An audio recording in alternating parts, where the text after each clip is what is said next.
आज महायुतीच्या महायोगाच्या या भव्य महासभेला उपस्थित मंचावरील हे पाच पांडव आदरणीय उद्धवजी, आदरणीय माझे वडील माझे बाबा मुंडे साहेब, आदरणीय खासदार रामदास आठवले, आदरणीय राजू शेट्टीजी आणि आमचे बंधू आदरणीय धनगर साहेब, मंचावर उपस्थित माझे अध्यक्ष आदरणीय देवेंद्रजी फडणवीस, माझ्या पक्षाचे विधान परिषदेचं नेतृत्व करत असलेले विरोधी पक्षनेते विनोदजी तावडे, मंचावर विराजमान सर्व मान्यवर एकच महिला आहेत म्हणून विनंत्यांचं नाव घेते.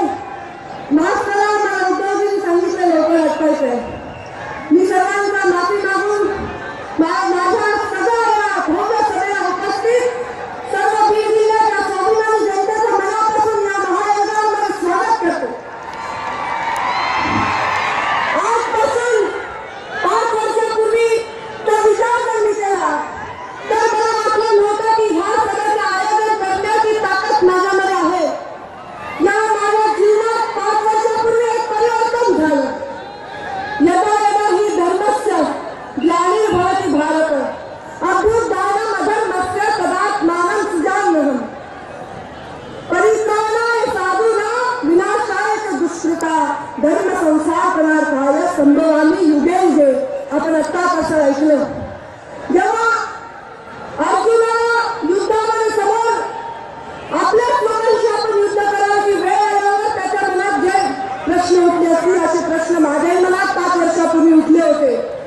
यावेळी वारसा आहे आमचे श्रद्धेय अटलजींचा सुद्धा विचारांचा हा वारसा आहे. आमचे हिंदू हृदय सम्राट बाळासाहेब ठाकरे यांच्या विचारांचा हा वारसा आहे. आणि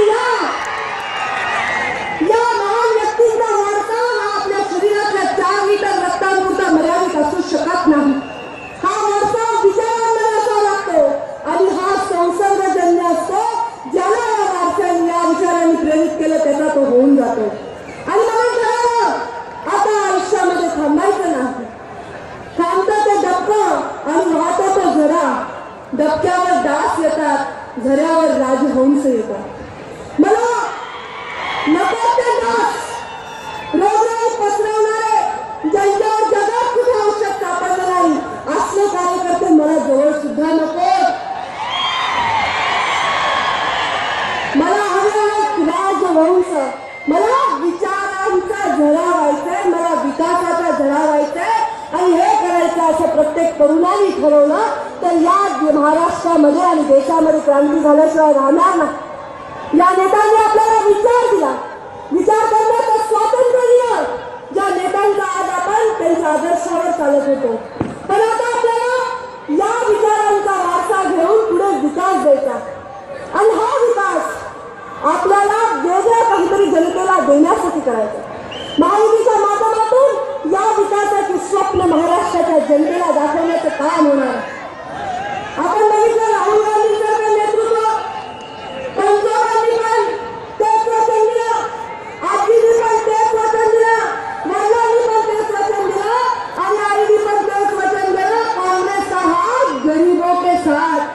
काँग्रेसची घोषणा बदलली नाही, काय म्हणाले नाही. काँग्रेस का हात गरीबों के साथ, कांग्रेस का हाथ मध्यमवर्गीयों के साथ, कांग्रेस का हाथ अमीरों के साथ अशी घोषणा बदलत जायला पाहिजे होती.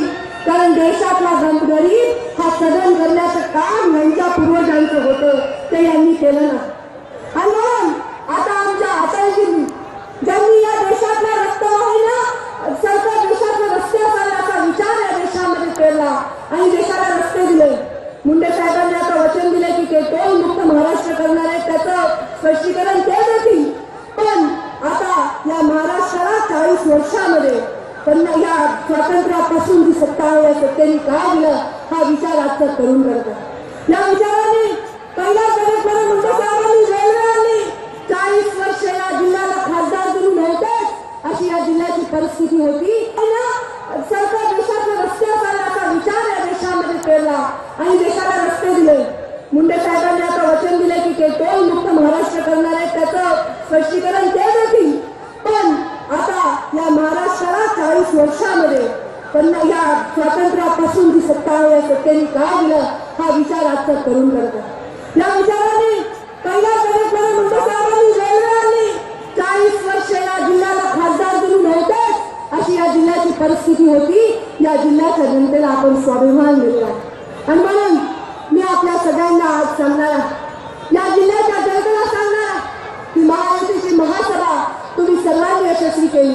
संयोजक जरी नसले तरी RPI, रासप, शिवसेना सगळ्या जिल्ह्यात सगळ्यांच्या जिल्हा अध्यक्षांनी, स्वाभिमानी शेतकरी संघटना जिल्हा अध्यक्षांनी याच्यामध्ये कष्ट घेतले, सगळ्या यंत्रणेने कष्ट घेतले आणि म्हणून ही सभा यशस्वी झाली. आता की ही सभा बघून मुंडे साहेबांविरुद्ध उभा न राहण्याची ताकद असलेल्या लोकांची आयती ताकद सुद्धा गळून पडल्याशिवाय राहणार नाही असा मला विश्वास आहे. आणि म्हणून मला आपल्या तरुण बांधवांना एकच म्हणायचं, तुम्ही राजकारणाला बळी पडू नका. जातीच्या भिंती बांधण्याच्या, धर्माच्या भिंती बांधणाऱ्या या दुष्ट राजकारण्यांना आता त्यांची खरी जागा दाखवा. या आमच्या व्यासपीठावर कोणाचा फोटो आहे, कोणत्या धर्माचा आहे, कोणत्या जातीचा फोटो आहे हे बघणारे लोक तुम्हाला विकास देऊ शकत नाही. कोणत्याही जाती धर्माचा कुठल्याही भाषेचा माणूस असेल त्याच्या घरासमोर रस्ता पाहिजे, त्याला दवाखाना पाहिजे, त्याला वीज पाहिजे, त्याच्या मुलांना शिक्षण पाहिजे असा विचार करणारा व्यक्ती तुम्हाला नेतृत्व देऊ शकतो.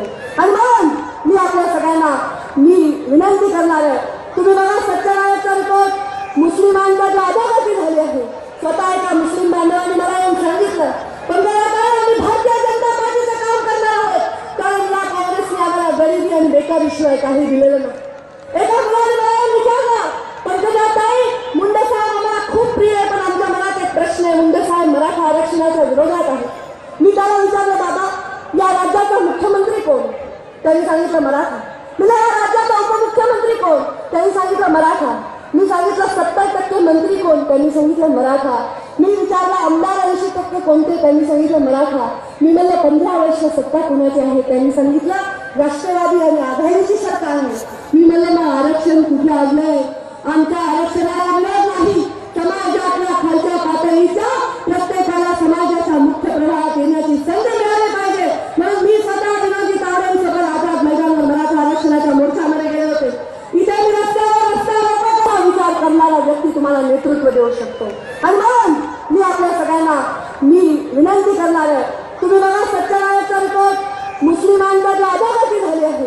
स्वतः एका मुस्लिम बांधवांनी मला येऊन सांगितलं, पण आम्ही भारतीय जनता पार्टीचं काम करणार आहोत कारण या काँग्रेसने आम्हाला गरिबी आणि बेकारीशिवाय काही दिलेलं नाही. एका मुलाने मला येऊन विचारलं, पंकजाताई मुंडे साहेब आम्हाला खूप प्रिय आहे पण आमच्या मनात एक प्रश्न आहे, मुंडे साहेब मराठा आरक्षणाच्या विरोधात आहे. मी त्याला विचारलं, बाबा या राज्याचा मुख्यमंत्री कोण? त्यांनी सांगितलं मराठा. म्हणजे या राज्याचा उपमुख्यमंत्री कोण? त्यांनी सांगितलं मराठा. मी सांगितलं 70% मंत्री कोण? त्यांनी सांगितलं मराठा. मी विचारलं आमदार 80% कोणते? त्यांनी सांगितलं मराठा. मी म्हणलं 15 वर्ष सत्ता कोणाची आहे? त्यांनी सांगितलं राष्ट्रवादी आणि आघाडीची सत्ता आहे. मी म्हणलं मग आरक्षण कुठे आणलंय? आमच्या आरक्षणाला आणलं नाही. समाजातल्या खालच्या पातळीच्या प्रत्येकाला समाजाच्या मुख्य प्रवाहात येण्याची संधी मिळाली पाहिजे. म्हणून मी स्वतः विनोदी तावडेंसोबत आझाद मैदानावर मराठा आरक्षणाच्या मोर्चामध्ये गेले होते. इथे मी रस्त्यावर रस्ता रोको केलं आणि या आरक्षणाला समर्थन दिलं. पण अशा भिंती उभा करणाऱ्यांना त्यांच्या घराच्या भिंतीत गाळण्याचं काम येणाऱ्या काळामध्ये तुम्हाला करायचं. तुम्हाला राजहंस व्हायचंय, दास व्हायचं नाही. आहे ते दास गेले, दासांवर आज आम्हाला बोलायचं पण नाही. आम्हाला बोलायचंय विकासावर आणि या विकासावर बोलण्यासाठी एवढे मातब्बर नेते आहेत. मी लहान तोंडी मोठा घास घेऊ शकत नाही पण तुमच्याचपैकी तुमच्यासारखं स्वप्न बघणारी धडपडणारी एक तरुणी म्हणून मी तुमच्या समोर उभी आहे. तुम्ही ही सभा यशस्वी केली. तसंच या राज्यात जे लोक इथे व्यासपीठावर बसले ह्याच्यामध्ये काही देवेंद्रजी फडणवीस ते 3G 2G स्पेक्ट्रम घोटाळ्यातले नाहीत आहेत का? विनोदजी तावडेंनी कुठला काँग्रेसचा घोटाळा केलाय का? मला